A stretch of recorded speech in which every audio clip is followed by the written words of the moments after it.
You know, if you say Howard real fast, it sounds like Harvard. And as a matter of fact, when I finished Howard in 1950, I won a fellowship to Rutgers University in math. And by then I was a serious student. Earlier, right after the service, I got out in August of '46, and I started Howard in September of '46. So I really wanted to party.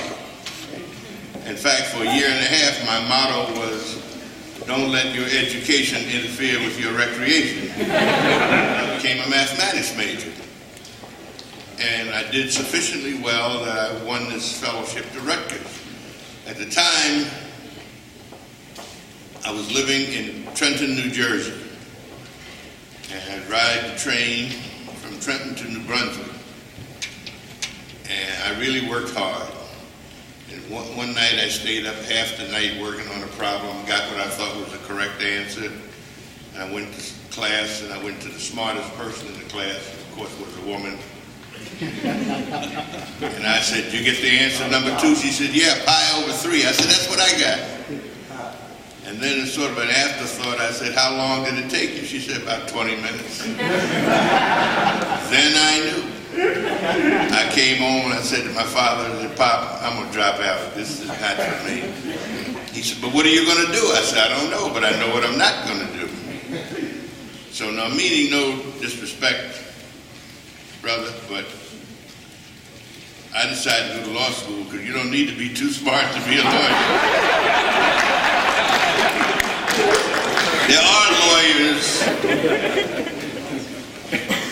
like Brother Harper, who are in fact brilliant people, but you don't have to be too smart to be a lawyer.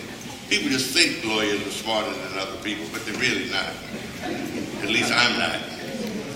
So we know that the day will come when those things we hold in common so far outweigh our differences that we will all celebrate our distinct histories and cultures together, and not just once a year, but every day.